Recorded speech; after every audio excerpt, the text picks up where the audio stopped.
Hey everybody, how you doing?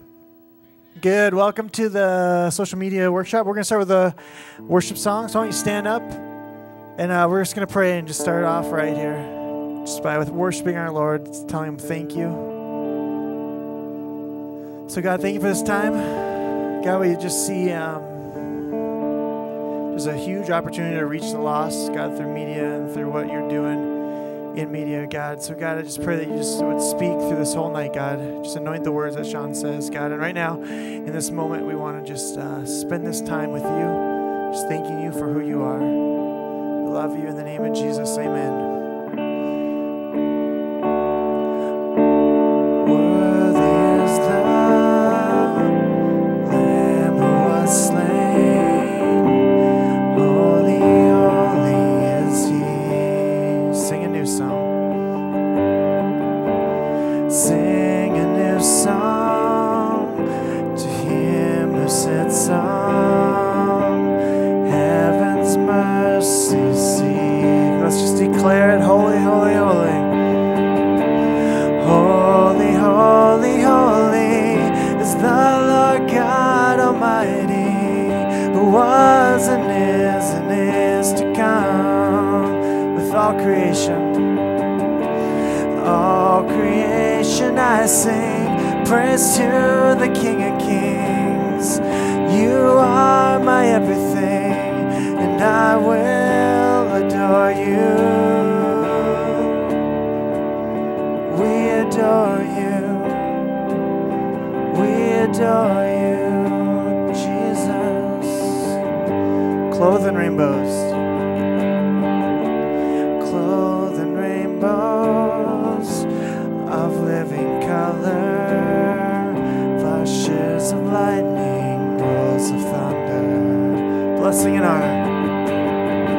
Blessing and honor, strength and glory and power be to you, the only wise King. Holy Lord, holy, holy, holy is the Lord God Almighty, who was and is to come. With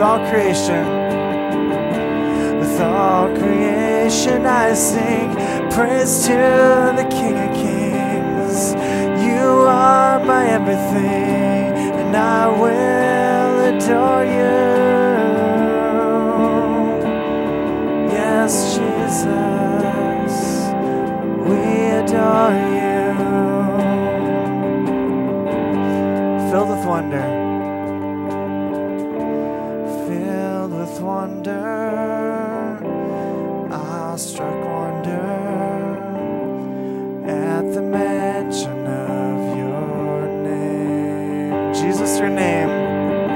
Jesus, your name is power, breath and living water. Such a marvelous mystery.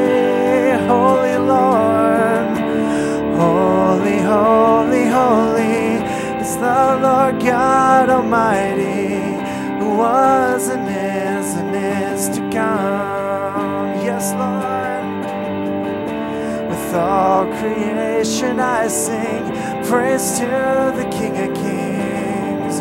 You are my everything, and I will adore you.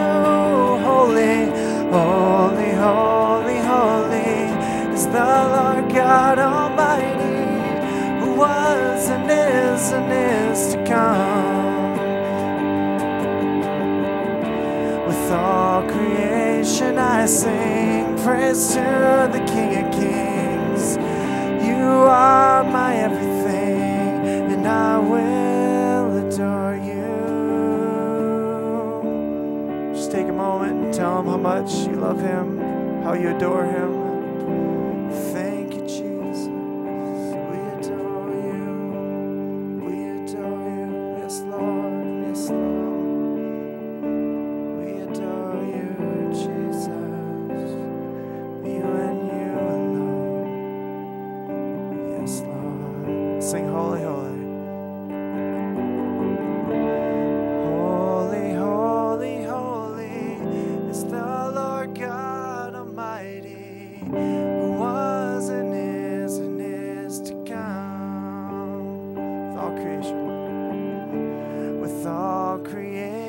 and I sing praise to the King of Kings. You are my everything, and I will adore you. Yes, Lord. Jesus, we just want to just give you our hearts now. Just say that we adore you, Lord. God, I pray that in the next hour, Lord, that you just would speak powerful things to us. How to reach a culture, how to reach generations, how to glorify you. Do all things unto you, Lord Jesus. Thank you, we love you. In the name of Jesus, amen. You may be seated. Kurt, you can come on up, and ladies and gentlemen, our senior pastor, Kurt Chafee.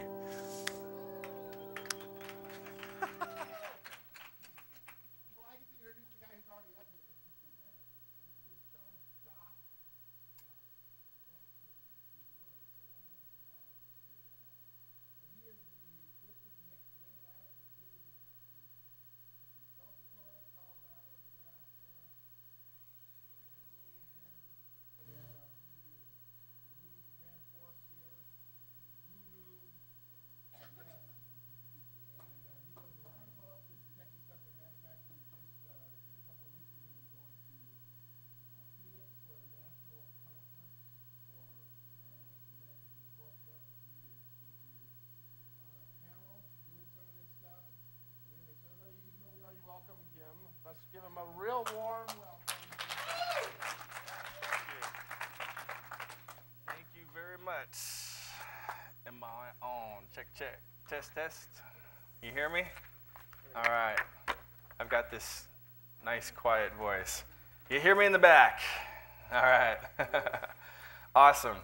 Yeah, my wife is a medical school student, and we found out just last week that she got accepted into UND up there. So right after we leave Bismarck, we're going on a trip up there looking for houses. I'm a father of 5. I've got 4 daughters, and 2 years ago, it was on Father's Day, my first son was born, and I'm a stay-at-home dad with him. And then I do all this next-gen stuff from home, and I travel about once a month. And I love it. So I was thinking as I was standing back there, I've never really considered myself a geek before, but I really am in a lot of different ways. I'm kind of a music geek. I love music. I love techie stuff, and I love youth ministry, so I guess those are my 3 geek crowns that I can wear. But thank you so much for coming out tonight, and it's so funny, the last couple, even 2-3 years, it seems like everybody was a social media expert, and I've never wanted to wear that hat or would give myself that hat, and so it's weird to kind of be leading some of these discussions now. My story and how I kind of got involved in this is about 12 years ago now. Out of graduating from Bible college, I went to my home church, and as many of us in ministry know, we wear lots of hats, and one of my hats was doing the website and getting stuff up, and so just kind of self-taught over the years, and I think it was 2005 I started a little blog for our youth ministry on WordPress.com, just a free account. And in under a year, somehow, some crazy way, that little site was getting about 2,000 unique visitors a day. It just kind of blew up. And the funny thing is, it was a youth ministry blog, so it was like silly cat videos, and a weekly video of me sharing with some of the announcements with students and stuff. And that's just kind of the weird, crazy power of social media. And social media has become it's infiltrated our culture. If you're a business, you're kind of expected now to have a Facebook account and a Twitter account, and probably a web page to tie them in. And now that's expected of churches too. And so now we're having these conversations. And I love the idea that we can sit here in this room and touch the world, through a status update. Some of you might have heard in the last couple of years, there was there is a guy by the name of Tim Schmoyer that runs studentministry.org. He had this idea to promote this free missions trip. And how much, could you get students to sign up for a free missions trip? And all the youth pastors like, yeah. And well, what if we took our students, on a 2-week missions trip to the internet? And I loved the idea, so I kind of partnered with him and wrote some curriculum for that. And I don't know, there was something like 2,000 churches around the world that for like 2 weeks just sent their youth groups on a missions trip to the world through, back then it was MySpace and Facebook. And so I just love the idea of being able to, I might need to shut down my Twitter account, because if you're tweeting about me during the session, I need to shut that off. But so I love that idea. We can reach the world, and it's the impact and the necessity of it is kind of becoming more apparent. And so what I wanted to do tonight is just start out by sharing kind of my strategy as a person that I run a website for Gateway Next Gen, which Pastor Kirk was talking about. I resource, care for, and network our children's pastors, youth pastors, and young adult pastors in the Gateway District. And that's 130 churches, and then all those Next Gen leaders in there. And so I launched this website a couple years ago, gatewaynextgen.com. There we go. And so it's a pretty narrow group. You've got 130 churches, and then a lot of the people, that are even on staff for Next Gen shrinks it even more. You've got a lot of volunteer youth workers and stuff, and we average now, about a year and a half after launching this, we're really excited to be averaging about 200 unique visitors a day, which is great for that narrow of a group. And that's not just page views, that's unique people coming to visit the site and the content. So I just wanted to kind of share, first of all, how I do things, because that's really all I know. And then we'll go from there to talk about some social media etiquette, and then open it up for questions. And I'm coming at this from a perspective of, I've been a pastor on staff for 10 years, doing kind of their web presence and their social media presence, and I'm also doing this as a perspective now of a district guy that has to network with people in 5 states. And my job is to try to connect those people and bring those people together. And social media is great for that. So now, if you're a senior pastor or maybe even somebody that's just wanting to create a personal website and have further reach, I think this will apply to everybody. So in October of 2010 is when I launched this website for Next Gen leaders, and it was for the purpose of networking and resourcing and providing district information and training. Those were kind of the big goals I wanted this site to have. And I generally, for me, and this is becoming pretty popular for a lot of a lot of my buddies use the WordPress platform or a blogging platform, simply for the fact because blogging is built around being social, because when you have posts, what do you have at the end? You have space for comments, and you have a lot of times you can put in plugins where you can have a Facebook like, or you can tweet it, and you can just, social media, again, is built for social interaction. So that's what I wanted this site for. So I built it on a blogging platform. And now you can build a website or a web presence using a blogging platform like that, and it can look very much like a site that you'd build with a Dreamweaver or any other website development software. The good thing about that, and we'll get to it, is that blogs are built around, or when you have content and people are blogging, and I have a team of bloggers. For me, I've got a couple youth pastors and children's pastors that are blogging, and this is I was talking with the New Song staff today about their strategy, and they already have some teams in place, and I think that's awesome, because it's not fun when you're the guy that is expected to post all the content for the church. And so a team, if you're working in a church, a team developing a social media team is really smart, I think.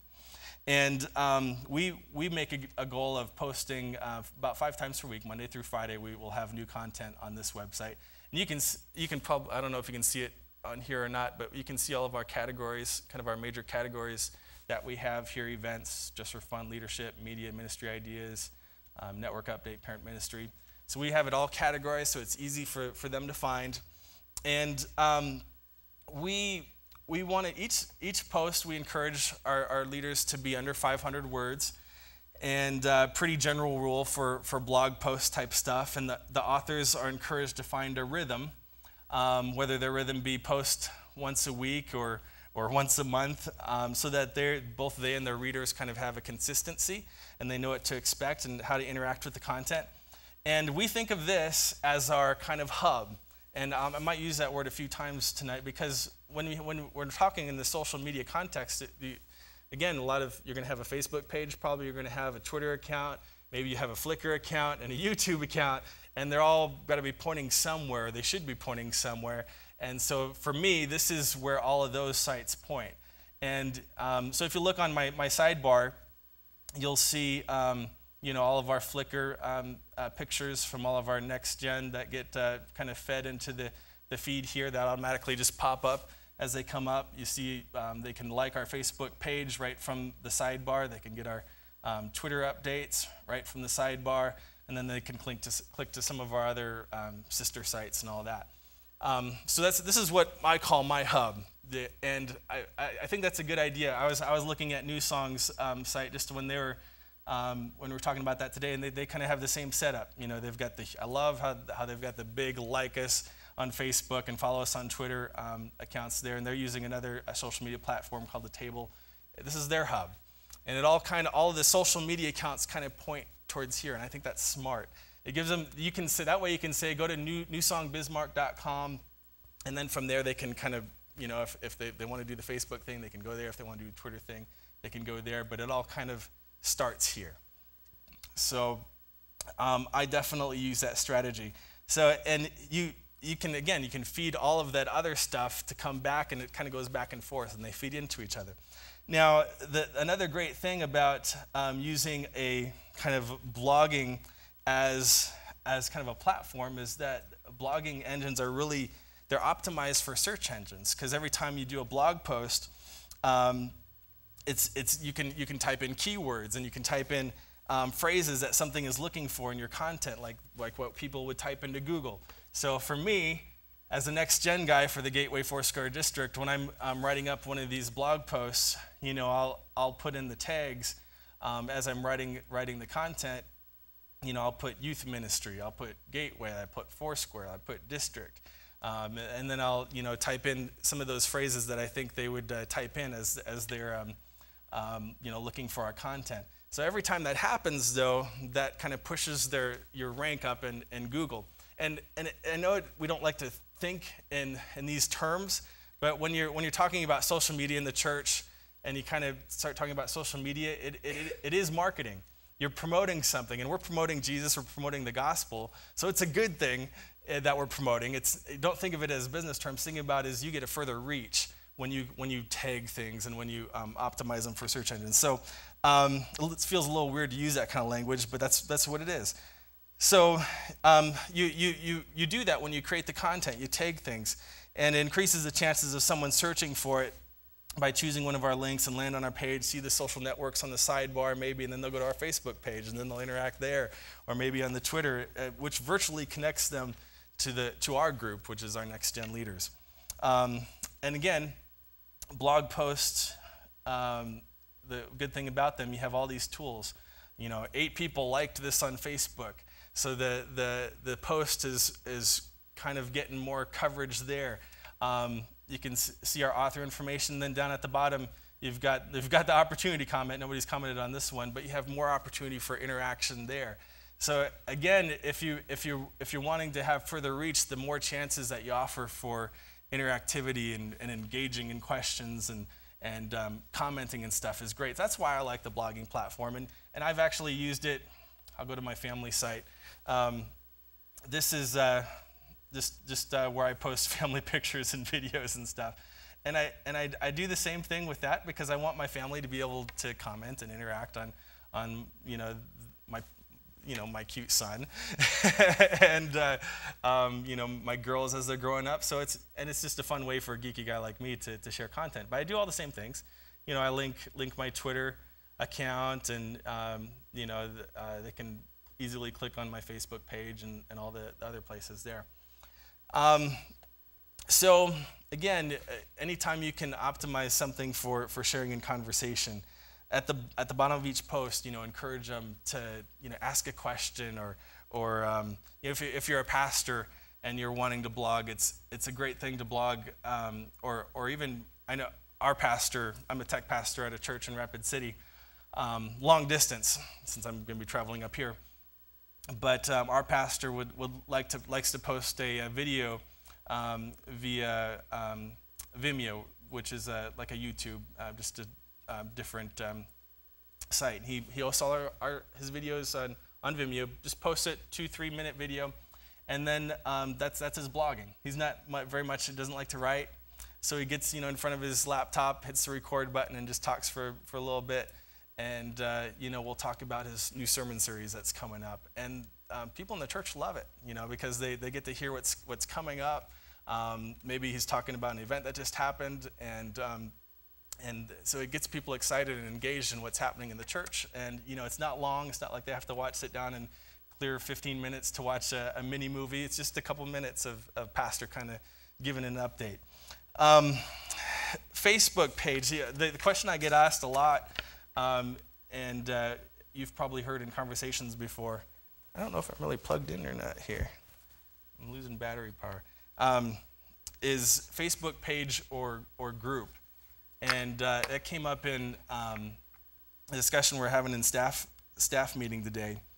And generally, the way I see it, and again, that doesn't mean it's right, but when you're talking about Facebook, and pages versus groups, the way I see it is the page is for the larger audience. Facebook has kind of designed them to be a promotional tool. And so if a church creates a page, and for instance, this is our Gateway Next Gen page. And I have 341 people in our district that are kind of liking that. And every time we put content on our site, we link to it from here. We try to write something that would compel the user to click on and go over to our blog. The nice thing about it is it's built for reach. So I have 340 people that have officially clicked the like button. But if you start looking into the people reach, it goes up to 675 people, 620, during different times of the month. And so pages are meant for that kind of outside audience. And then I run and facilitate way too many Facebook groups. I love it as a tool. But you can see, let's see, what's going to be one that doesn't have confidential information on it. Here's a Facebook group that I'm a part of. I'm a parent. My daughters go to this youth group in Rapid City. And so the youth pastor there created a private group for the parents and the students of the youth ministry. And every week he does an update video and he sends it out. You can see there's some comments and interaction that happens there. Parents like to know what's going on, if you're in a Next Gen ministry. If you're in any type of ministry, people want to know what's going on. They want to hear your wins. We were talking about in the staff meeting today, they want to hear the good stuff that's happening. And they want to, it's cool to be interact that way. It's a great place to share photos and videos. I mean, it's kind of the way I see it. It's built for a smaller group atmosphere, which could be a large group, but it's kind of for a community, a closed community. And so there's a difference there. But you kind of think of the way I think of it is the page is most appropriate for many-to-many conversations, and a group is kind of built for for one-to-many conversations. So, but both of them allow for comments, which is cool. The cool thing with a page is that it generates statistics, so you can kind of see what's happening with the views and the links and all that. and it allows, you can do some advertising through that, you can do events, you can do all that kind of stuff with the page. So there's Facebook. If you're thinking about sharing media, when we were talking about this today, again, in a staff meeting, we had a really great staff meeting today. Here at New Song, they had offered DVDs in the past, so they probably still do. But when they had taken their videos and started posting them on YouTube, it sounds like it's been fairly recently. All of a sudden, where there hasn't been many DVDs exchanging hands, they've got 90 views all of a sudden on YouTube. Number one, it's really easy. You can click on it and go. You can probably put it on your Facebook feed. You can put it on your website. It can go anywhere. You can watch it on your cell phone. For a lot of people. And so when I talk about social media with people in ministry, one of the first things I encourage them to do is to get a media team, people that love to take pictures or do videos, because people, number one, especially students, love to look at themselves. And then number two, they'll love to share those pictures of themselves. They'll even tag themselves in the picture. And so when that happens, people that are friends with them in the larger network will see that, and it'll all be kind of tied back to what's happening on your page, and it'll bring them back to the beginning, the origin. So it's great. It's a great tool to be able to share those things. So one of the first things that I do when I start a new web page or account is I'll tie in my Flickr account. I'll get everything kind of pointing towards what I call the hub again, and so I can embed my Vimeo videos and my Flickr pictures can scroll, and my blog posts and all that kind of stuff. It all kind of just ties in together. So provide lots of ways for users to stay connected. That's the kind of the key when you're thinking social media. So one of the things that I like to do too when I'm first creating a page is I'll create a subscribe page, which makes it super simple for anybody that wants to connect. So if, for instance, if a Next Gen leader clicks on the subscribe page on my Next Gen site, they have the opportunity to sign up for our newsletter, which we send out. We use a service called MailChimp.com, which is free for like the first 1,000 users, so it's pretty good for most everybody. They can view the archives of the newsletters. They can connect with us on Twitter, on Facebook.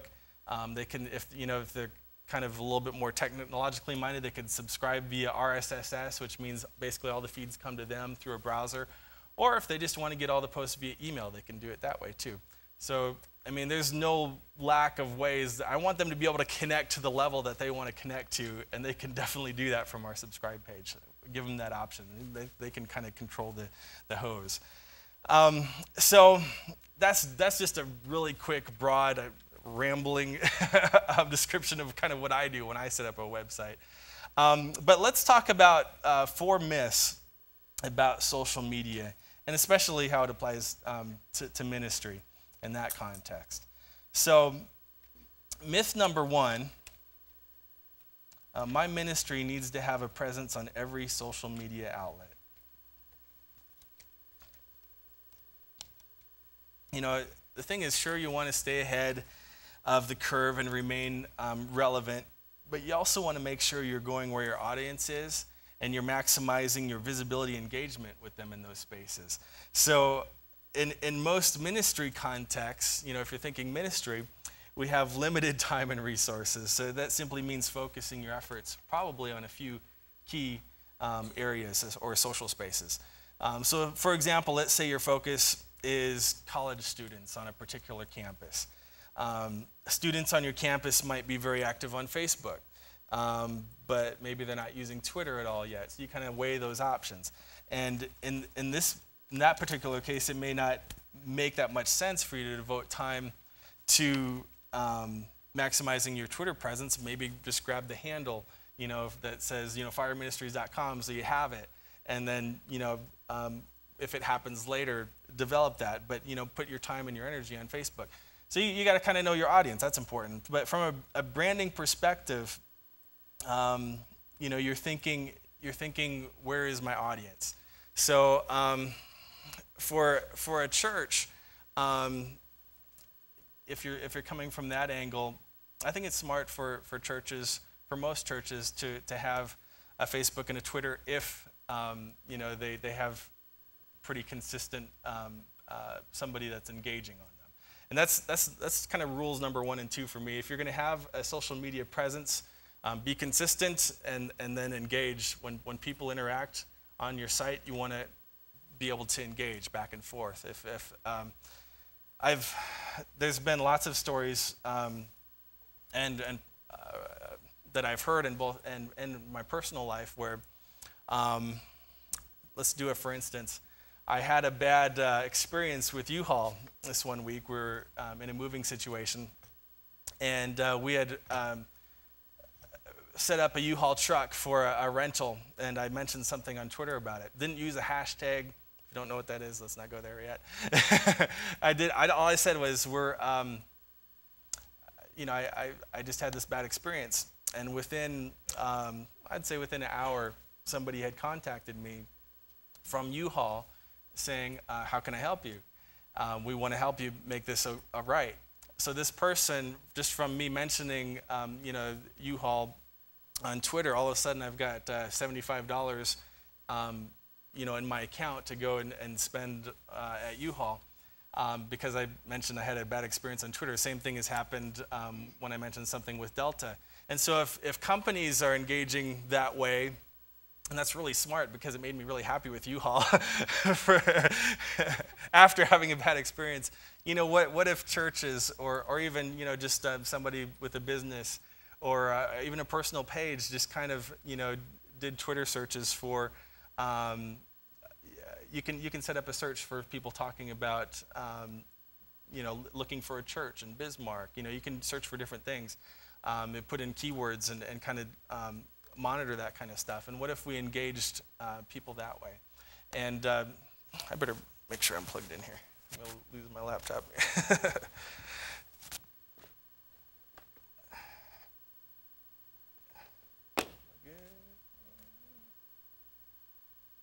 Calculating? Okay, good. I think so, yeah. Not charging. I got a green light, so it should be good. So myth number 2, let's go there. Myth number 2, set it and forget it. When it comes to your ministry's web presence, you shouldn't have an attitude of build it and they will come. People expect social media to be social and dynamic. So something to think about, if you don't give people a reason to come back, they probably won't. So it won't be long before they forget about you. And content really is king, and making sure that you have relevant content and new content is key. So it always helps to integrate your different online spaces, to tie them in, like a blog and a Facebook page, for example, to help maximize the visibility of your content. So simply having a few Facebook friends like something that you did on Facebook, all of a sudden that goes up in everybody's feed.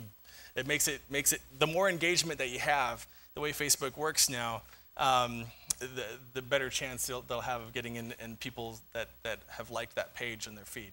So it can drive, something like that can do wonders to drive traffic back to your site. So again, when you're talking about a ministry or even a personal site, you've got to come up with what your rhythm is and what your consistency is. For Next Gen, for us, we do 5 posts a week, and that's good for us. That seems to be a good level for our Next Gen leaders. For a church site, or maybe you're thinking about how often do I engage with Facebook.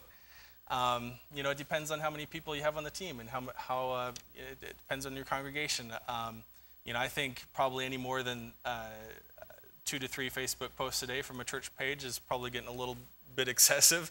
Probably people wouldn't want that. But if you have it varied enough, if you have people from different teams that are sharing different updates from maybe the youth ministry and the daycare and the outreach team, then it's exciting and it's engaging and people want to know what's going on, and they'll click on, I like that picture, or I love the video that pastor posted, and I love seeing my teenager, getting his face in whipped cream or whatever. And people are engaging in it, and it's bringing them back. So don't set it and forget it. Don't just create a Facebook page or just to have one, because it won't do much for you. Myth number 3, if they're not talking about me, I don't need to be there. So people may not be talking directly about your ministry or your site online, but I'm sure that people are talking about subjects that relate to your ministry. So listening, this is kind of like what I was talking about with the Twitter account. If you're listening to what people are saying online, is a great opportunity to engage with people. I'm thinking about like the missions trip I was talking about, where you have the opportunity to, go out into all the world. And meet other people's immediate and felt needs. What if we started thinking that way, not only in our neighborhoods, but also online?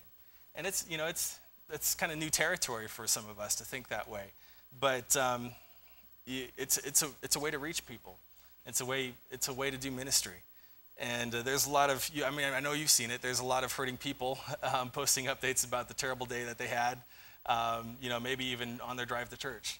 And so a lot of companies have started trying to engage their audience by monitoring whenever they talk about, Delta, or whenever they talk about, a certain subject, and they'll follow it and they'll engage them, even though that person wasn't even necessarily wanting to be engaged. So it's something where if people are willing to talk about their frustrations, their hurts, and their angers, sometimes I wonder if we could do a better job as a church or as people that love God to engage them, with love, with God's truth, with God's peace. So that's just something to think about, maybe even as a ministry or an outreach for a church. Myth number 4: social media is only for broadcasting my message. Social media spaces like your blog and Facebook page shouldn't be treated like your personal soapbox. And it can be easy for a church page or a personal page to sound like an advertisement. It can be easy for it to sorry about that. Not seeing my crazy screensaver. But it's kind of blasting everybody with a loud message in the hopes of drowning everybody out. Don't use social media now. A social media strategy that's focused on one-way communication is probably pretty certain to fail. Again, when you're thinking social media, think social. In a ministry context, it'll probably make more enemies than friends. You want to engage with people, so treat your online friends like your offline friends.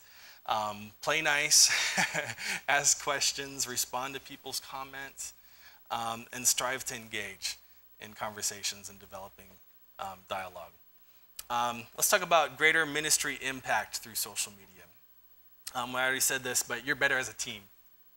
You're better as a team. So my advice is always to find somebody that's, maybe the resident geek or the resident techie, and find a team leader, and then have them maybe delegate some social media responsibilities to those on the staff. It could be as simple as having, each ministry department sharing a status update on a certain day. Example, youth pastor maybe updates on Wednesday if that's their ministry date, or the children's pastor on Thursdays, or the recovery pastors on Fridays. And it kind of develops a rhythm. It would also kind of provide some variety. Or, it could be more specific. You could break down the updates by topic. I think I listed them on your notes. You could do sermon series, highlighting the current topic by asking a question. Again, you're looking for engagement, so ask a question or provide maybe the graphic that goes with the message, some kind of teaser, some kind of, your awesome quote for the week. You could do missions outreach updates. People love to hear what God's doing through the different things that the church is doing.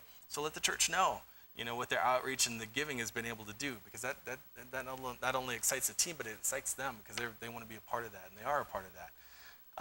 Event announcements, just don't overdo it. Get the word out there, but say it and then drop it. Don't announce something 20 times in one day. People will stop coming back. Blog posts, link to staff blog posts if you have some bloggers on your team.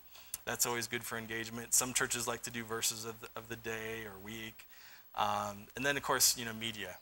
Media is always a big draw. Media from past events, the camp videos, or the retreat that you just did. Highlight those great memories that you've had as a church family.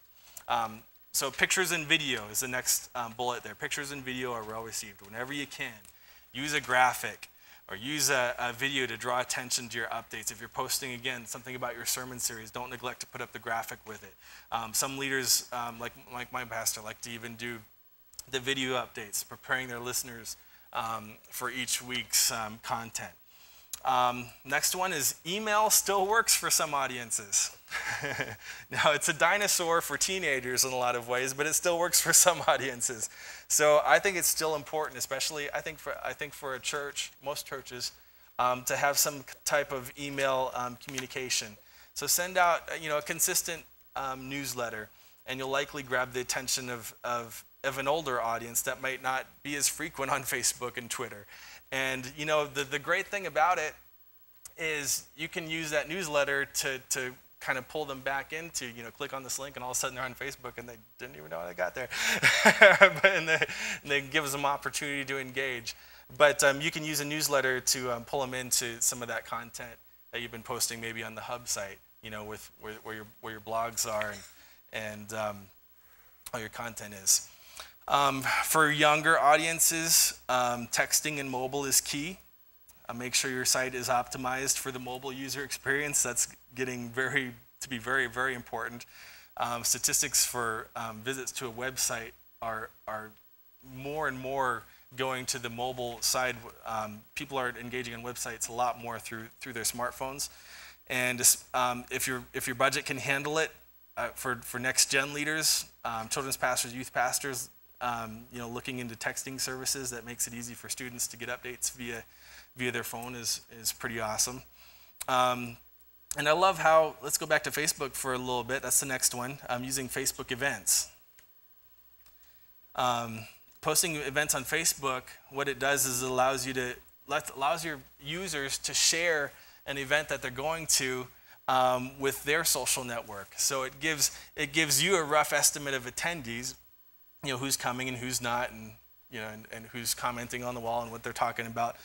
But it also allows you to send quick and easy updates, to the people that have already said that they're going. So Facebook events, I don't know, it's kind of hit and miss sometimes, but they can be a pretty powerful tool. Facebook, people are on Facebook. They just are. It's it's where the traffic is. So it's smart to especially put your bigger events on Facebook. And the last one, learn common social media etiquette. And here's some basics. Be consistent, but not pushy.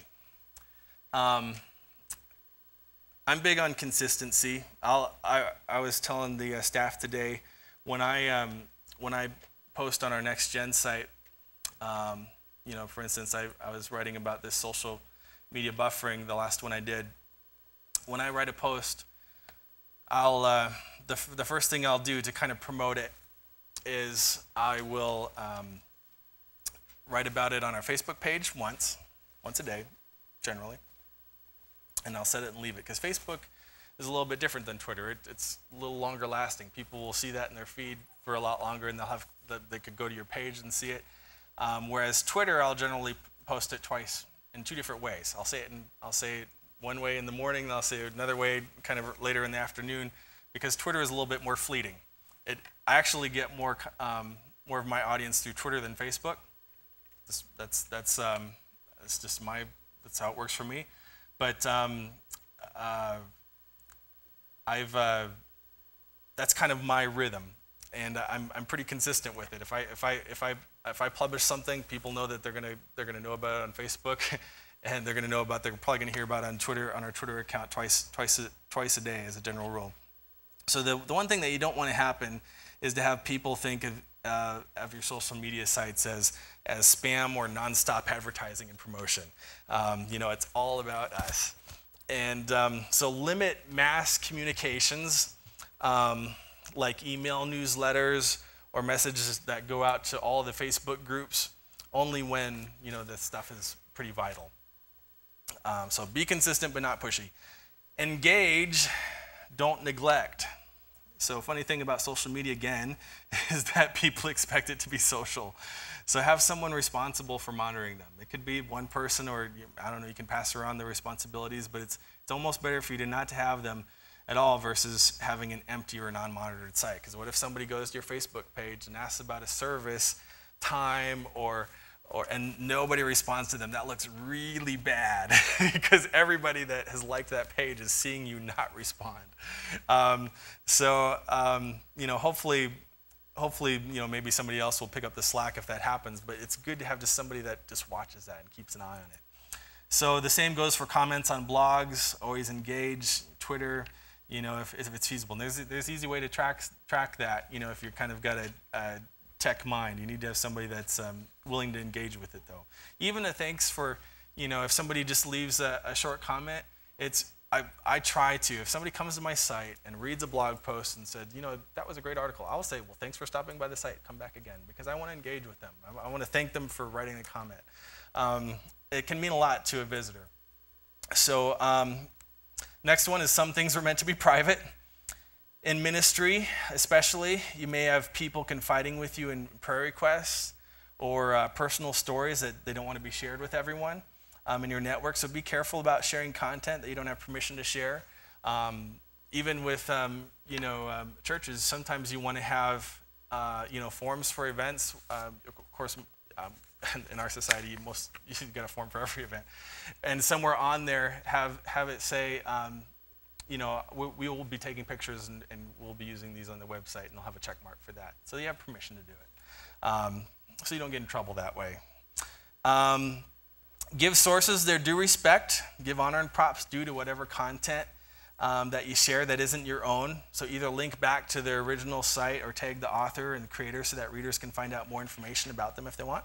Don't be a nag, constantly asking people to like, or retweet or share your content. That gets old fast. And add variety. If you want to create a social media presence that people enjoy following, mix it up by adding lots of great flavors to the context. That's when it's great when you have a team of writers. So you've got lots of different perspectives coming. And be humble. That's a virtue. Humility is a virtue, and it plays out well on social media also. And I wanted to finish with sites I like to use and just open it up for broad questions. So again, this is just from my experience. So this is what I like to use. For blogging and websites, I use WordPress for adult audiences.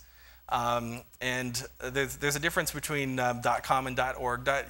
.org is where you buy a hosted site, and you have a little bit more options, and you have thousands of themes to pick from, and it adds more functionality and design options.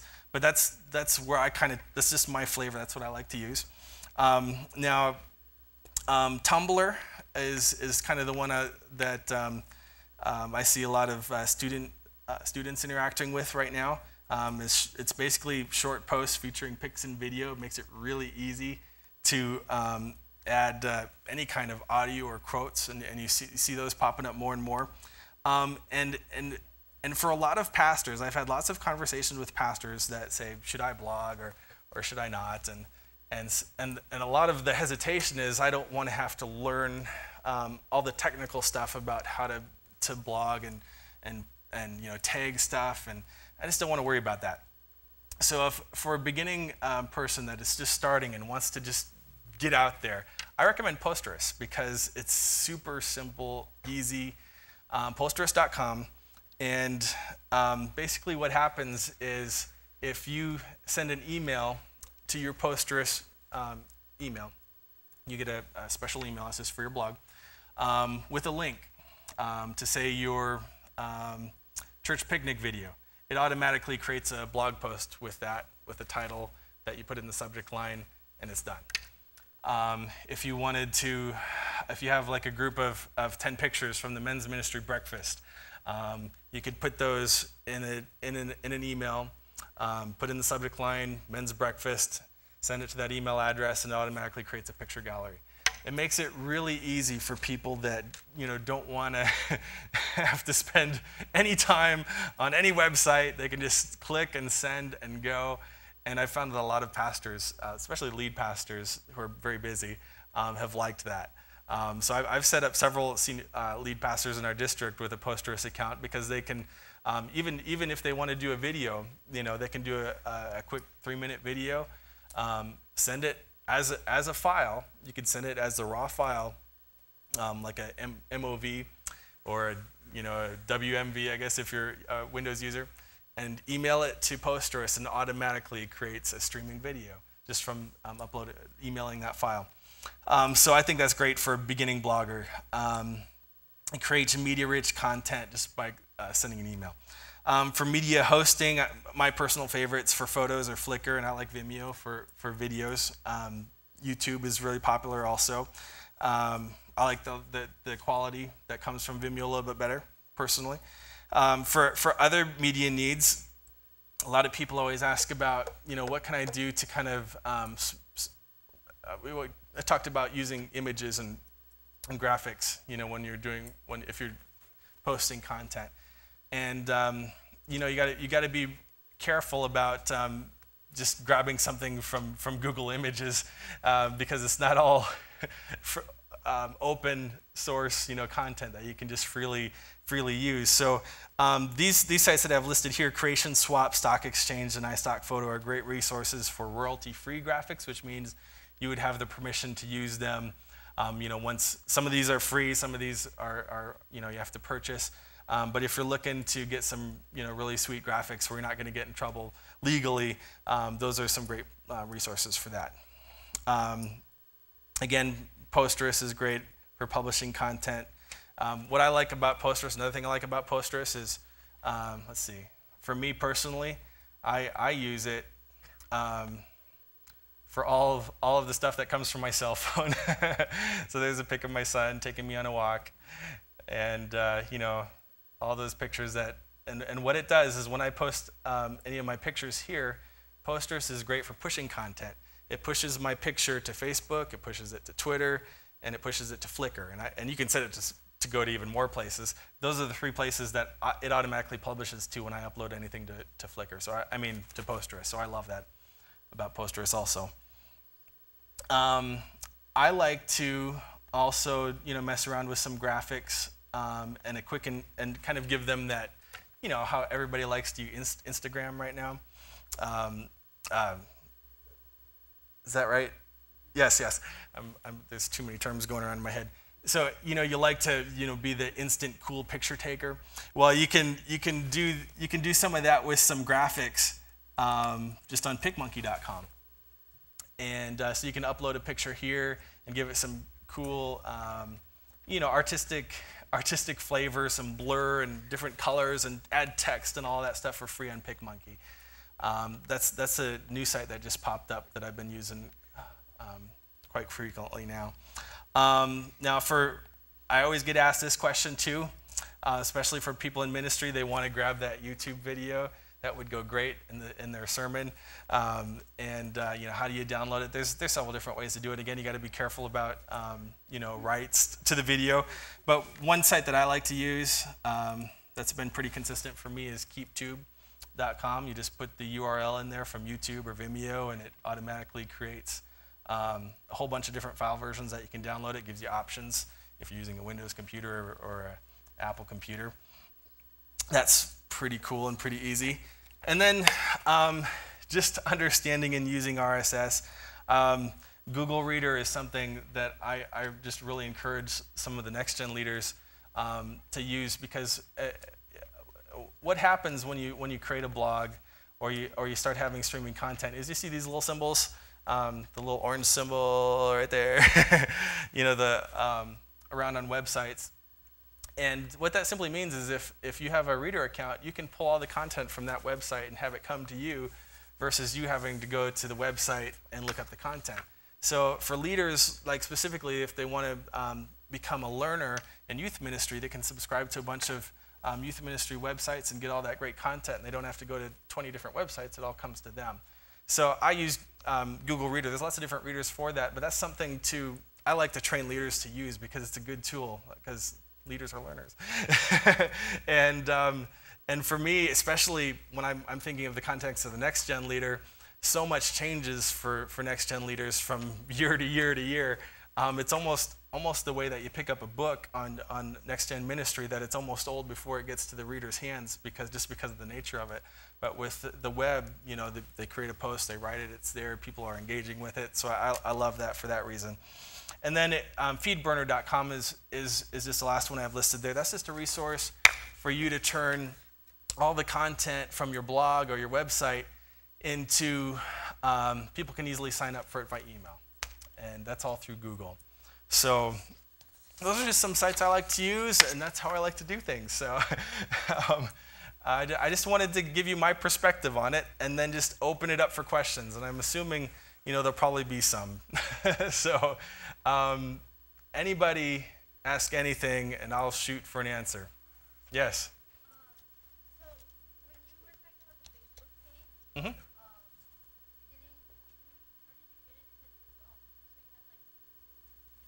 Okay. Yeah.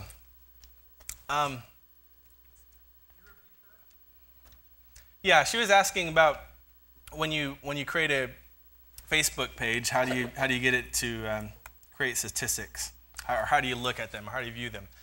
Now, the new Facebook pages, see what the user sees. We pulled it up, okay. What the user sees when they sign onto my page is this cover photo and down. They don't see all this content up here. They see that just like a timeline profile, on Facebook. So up here on the new, this recently, they've just changed this.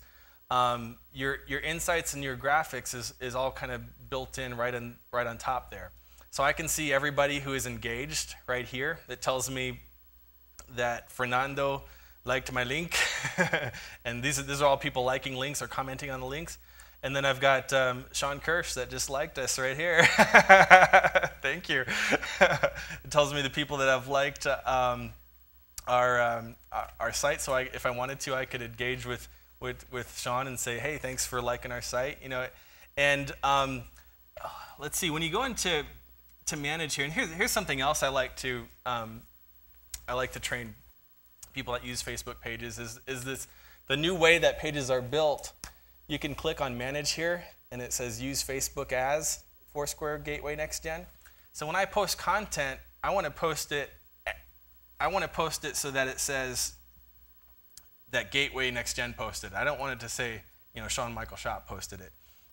And that way it looks a little bit more professional. People might not even know who I am, but they know, who Facebook or Foursquare Gateway Next Gen is. So what that does is when I switch over to here, I can comment and interact basically as the company or as the page.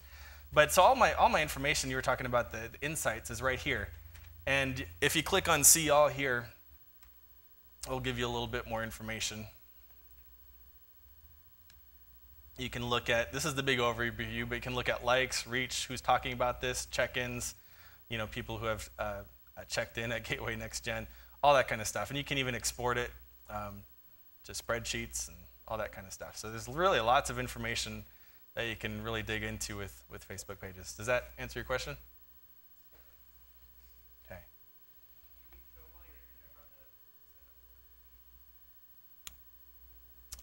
Set up notifications to the people that are running the page.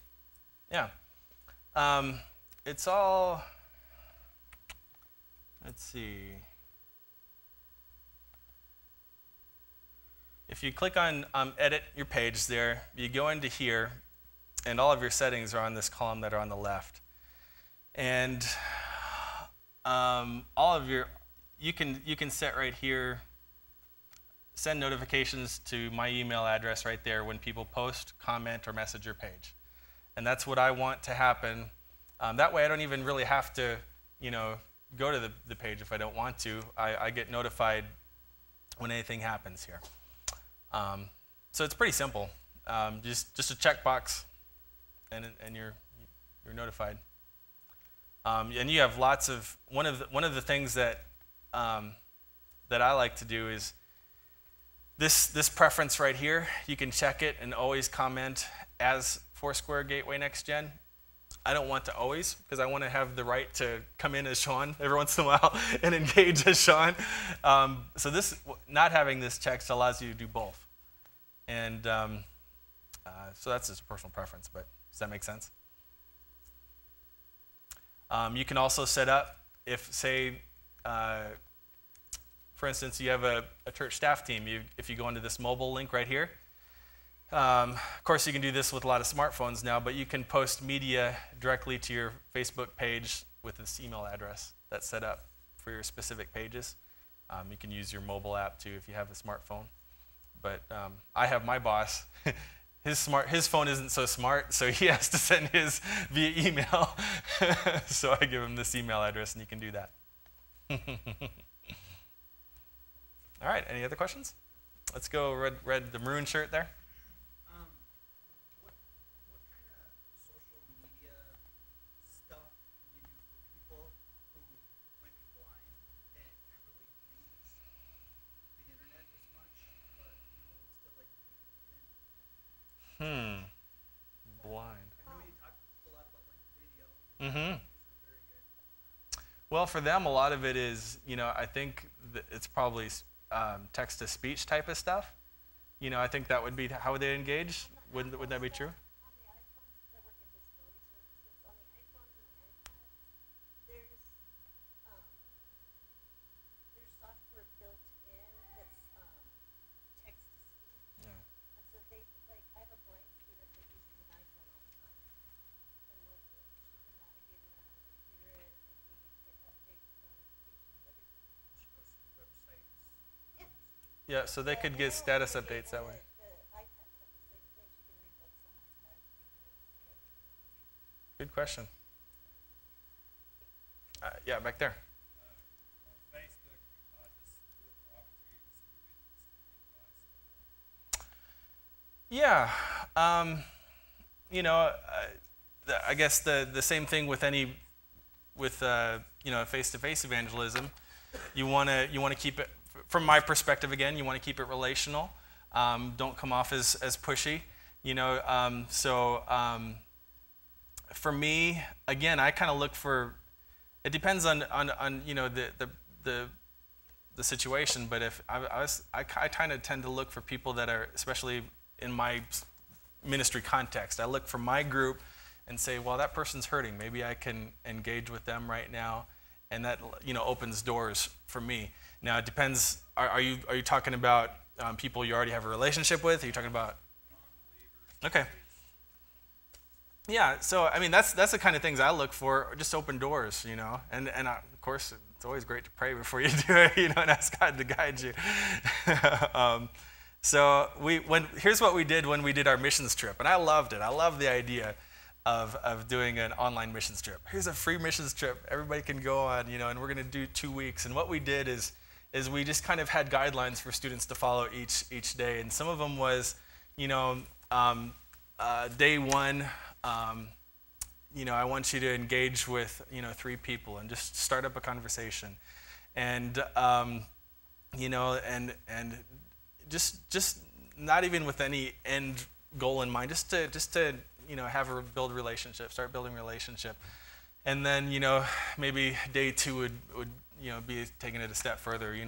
Well, why don't we introduce your part of the story? Start talking about you a little bit, and then maybe day 3 would be introducing how God intersects with all of that. And so we'd have kind of different kind of assignments for them to go through, kind of like you do when you're on a missions trip. You do certain type of ministry one day, and so there are different ways. There's always different ways to engage it. But when I think of, for me personally, when I think of evangelism, I try to think of it the same way I would in real life context. I don't want to, just shove a Bible in somebody's face. I want to build a relationship with them first. I don't want to be pushy. I want to have a relationship with somebody before, so I have the authority and the relationship to speak truth into their life. Does that make sense? Yeah, back there. I'm using a Facebook group Yeah. to promote a nonprofit organization, but I set up a link with propay on it. Okay. I want to have it kind of a donate now button Sure. on the front page. So I have no idea how to put that on there, because basically I posted it on the wall, so the link is there, but obviously as more text or people talk on the page, it kind of gets moved down. Sure. Is there anywhere that I can put it kind of on the header or on the sidebar? There's tools that you can use to create a tab. See, like you have the about and the events and the photos tabs. You could create a tab. There's lots of different ways to do it. It gets a little technical though. Well, the reason I want to, I just want to kind of have it on the header so it's always there. Mm-hmm. I have it under the events. We've got a couple events coming up, Sure. but it kind of gets lost in the shuffle, Sure. so to speak. Well, I guess one thing to do is you could, since a lot of new people come into the page, a lot of times they click on the about page. You could put it there. I mean, that's just one easy way to kind of keep it up front. Again, you can do it. I mean, you can almost create a whole website on Facebook tabs. You just have to you have to know some code. You have to use some developer tools. I don't know. Am I missing something, Shawn? Do you have any advice there? There's an application for static code that can create new tabs and stuff. Yeah, that's what I was thinking. It's under developer tools. I mean, if you just do a Google search on creating like HTML content on your Facebook page, you'll probably find it pretty easy. Yeah. Yep. Yeah, there's plus and minus. Yep. I mean, you can create that to feed into whatever you want to. I mean, you could have it where they have a button to click onto the feed or whatever. But yeah, so there's plus and minuses to that. Yeah. What were you saying earlier about how you monitor like Yeah. Well, the really cool thing, let me talk about Twitter for just a minute, because I love Twitter. I was doing a social media class for parents, how long ago would it have been? Probably 5-6 years ago, when Twitter was just, kind of a newborn baby on the social media scene. And I was kind of making fun of Twitter because it just sounded crazy. 100 and however many characters, status updates, what's it doing? That's good, Shawn.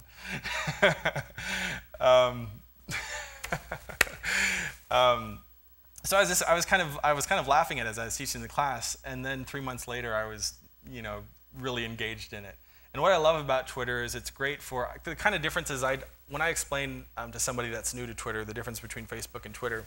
For me, Facebook is engaging with people I already have relationships with and building them deeper. A lot of times for Twitter, at least starting out, it's following people that I want to know or I want to be like or I want to become like. So it's a huge networking tool for me because I follow people in ministry. I follow people that are next gen leaders, that are youth leaders, that are children's ministry leaders. And so the cool thing about Twitter is something called hashtags. Are you familiar with that term? Let's just pretend everybody's not. There are things that you can use that are hashtags, and you've probably seen them. This is the number sign, the tic-tac-toe sign, followed by a word.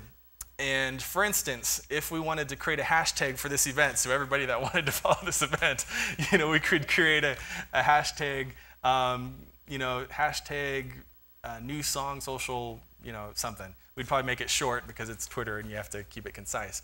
But then anybody that wanted to find out what everybody at the event was tweeting about, we could just do a search for that hashtag and it would pull up in their feed. So a lot of times, like if there's a big event in town, they'll have a hashtag you know, concert 99 or whatever, and you can follow that. And you can also do that without hashtags. I'm using hashtag SMIM for this event, Shawn Michael. So everybody knows the hashtag now. So it's a really cool and easy way. I can go to a conference with 3,000 people and hear the conversation that they're having only in that room because I'm following that hashtag for that event. So that's a really cool thing about Twitter. But you can also do searches, and you can't do this as well on Facebook. You can also just do searches for keywords, like if you wanted to look up who's talking about new song, you could look up new song, or you could do Bismarck. And that's just, I mean, you could do that from a Twitter app. You can do that directly from Twitter. Let's go to twitter.com. They've got this tab, this search here. You can type in, you know, who's talking about, let's see. STUMIN is the hashtag. I love all these tweets that are coming out right now. STUMIN is the hashtag that people use for student ministry. And so if I want to see what people are talking about in student ministry right now, I can pull that up. And these are all the recent tweets of people talking about youth ministry right now. So it's a really, really, really cool tool.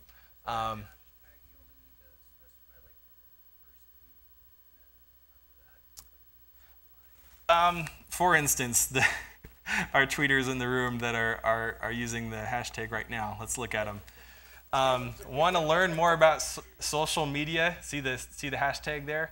In ministry, follow at Shawn Michael, hashtag SMIM. So now anybody that, you know, in the pretend world that was wanting to follow SMIM, you know, the thousands, they could put that in the search now and you know, follow that on Twitter. Now you could do that, you know, from your cell phone. Yeah, and so if you're following a new song, you know, hashtag or just people talking about new song, you could pull that up on your phone and see, oh, here's the people that are talking about our church or your business, or, you know, even you could put yourself in and find out who's talking about you.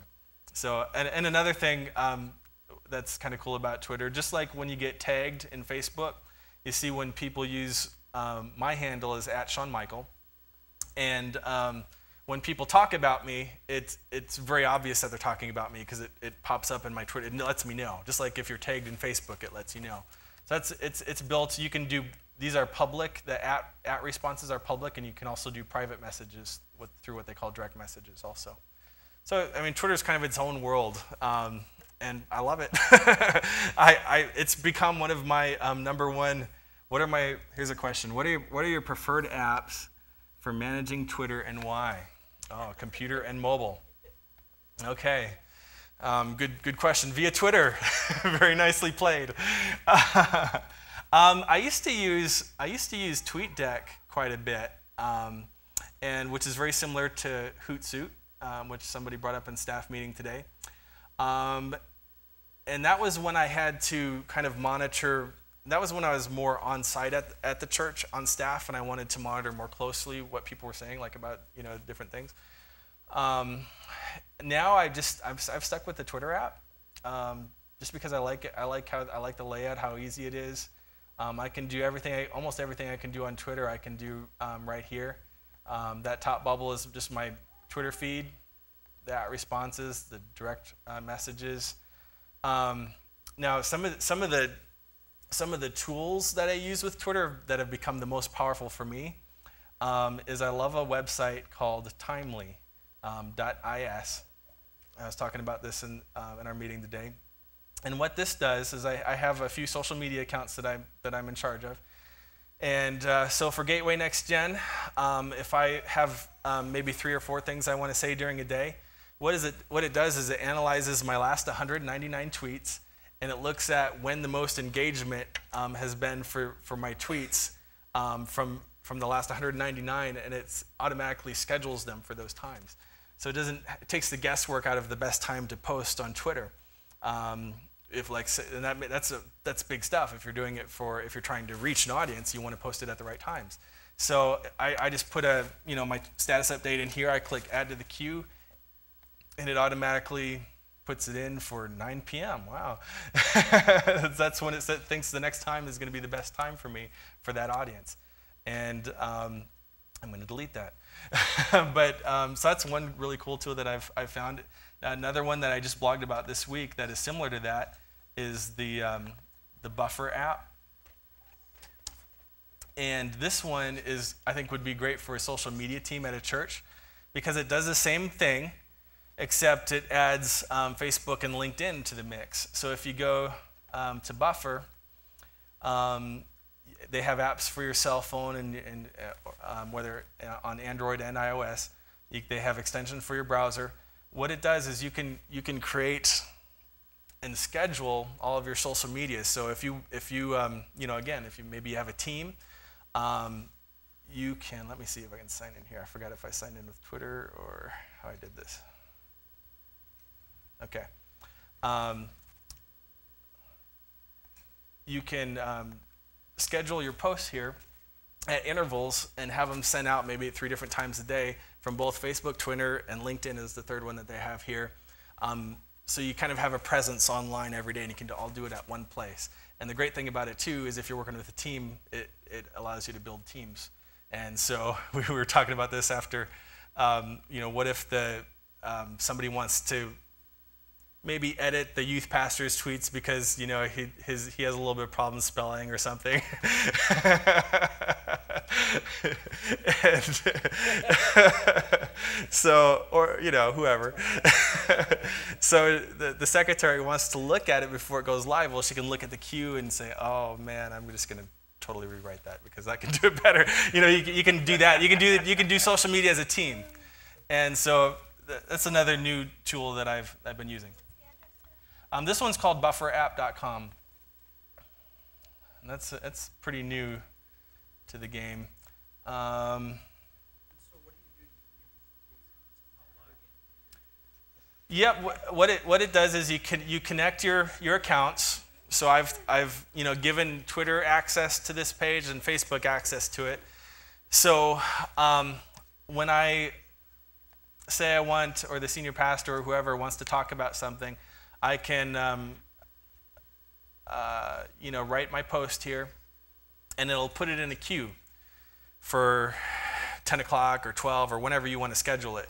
You can adjust that however you want to, and it gives you data as far. I haven't really used it yet. This is just brand new to me. I just discovered it and I thought, wow, this would be great for churches. So in theory, so it's again, I think it's more for if you want to spread things out and you don't want to post everything all at once, and it gives you a little bit more spread, and which is great again if you have a team. So and it allows you to work with teams. So I don't know. Let's see what else we have here. Boom. All right, cool. Okay, any other questions? Yes? I'm wondering what sort of place you might think reform the bulletin boards might have. I don't know. I don't think a lot of people use them anymore, but Sure. I'm kind of involved in a public managing one.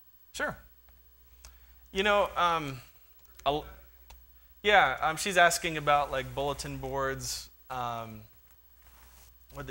What's the word I'm looking for? Yeah, forums.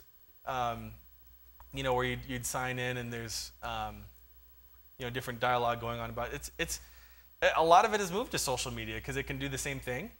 I don't know that it's I've still seen very active ones. A lot of people are just moving them to like a Facebook group or something because the same type of interaction can happen. So I don't know. That's probably why it's dying out. Because it was kind of like an early social media thing is what it was, because it was built around interaction. But now you've got Facebook that's kind of taken.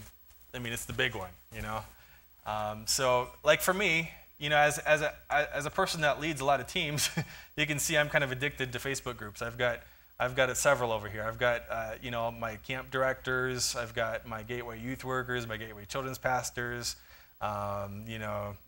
Several different youth groups that I'm plugged in with, So I love it because, again, it's a closed community. It kind of creates a small group kind of atmosphere, but it has that kind of, well, the same type of feel to it. You know, I would. No, go ahead.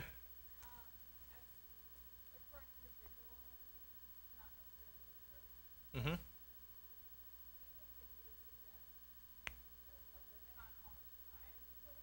Oh, yes. Oh, sure.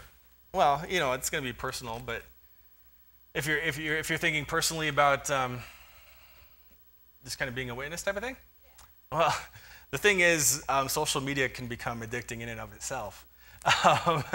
So, I don't know. I mean, that's a very personal question, but you know, it's easy for someone to get kind of lost in you know, kind of the sea of Facebook and social media pretty quickly.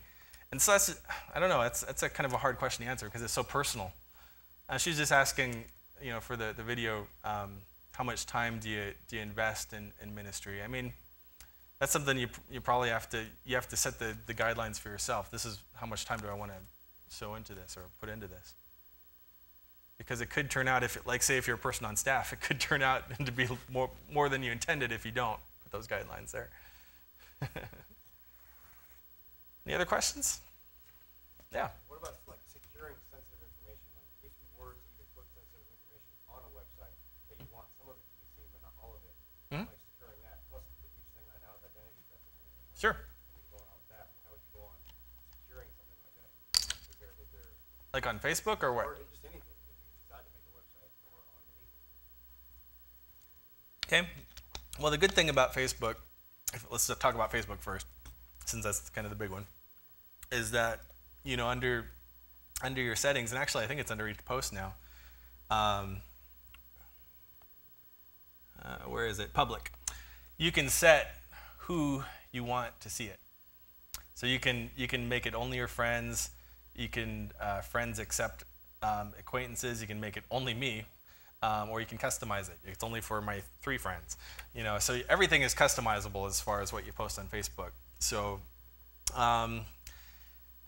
you know, there's a lot of different ideas about, you know, is it safe to post pictures of your kids online, and you know, how much information you put out there, and it, you know, it's, again, that's kind of a personal thing, but a lot of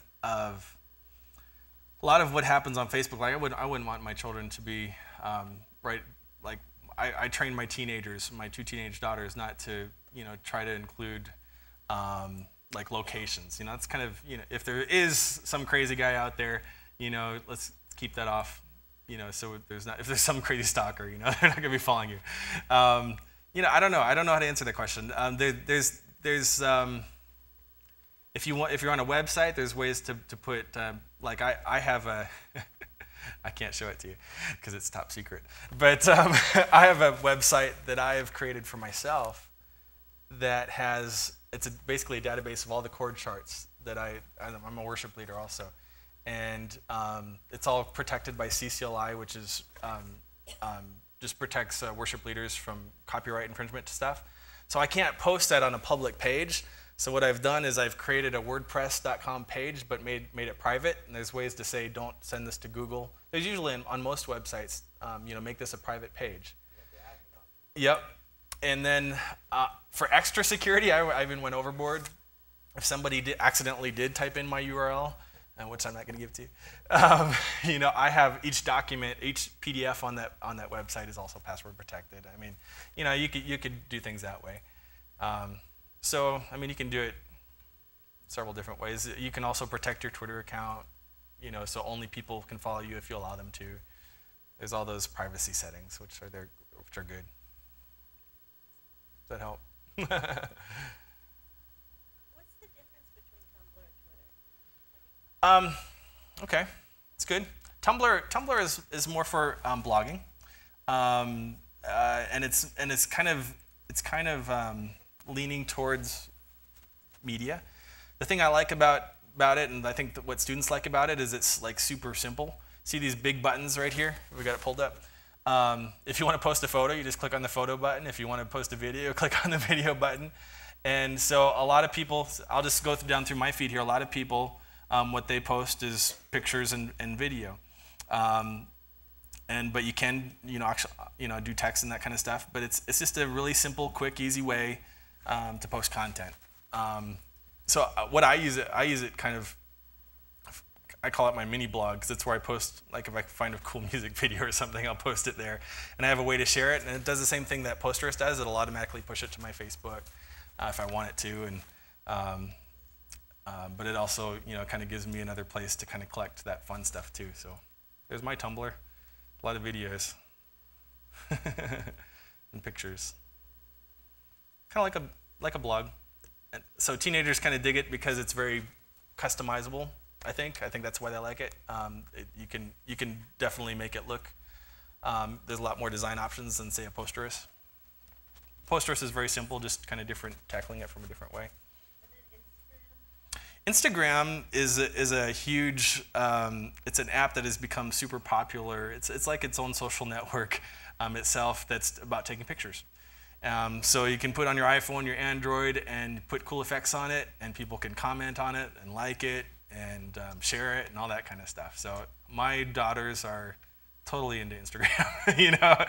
They get their iPod, take pictures, and they follow people, and so. Can you have it push to? Can Instagram push to? Yep, other things?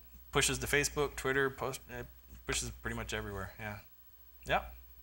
That's the kind of the nice thing about a lot of social media sites. They all if you have one place to all push them to, like the hub site I was talking about, it's great for just tying everything in. Yeah. Yeah. Wiggle, wiggle, wiggle. Oh, I'm sorry. I have an app on here that automatically dims as it gets later.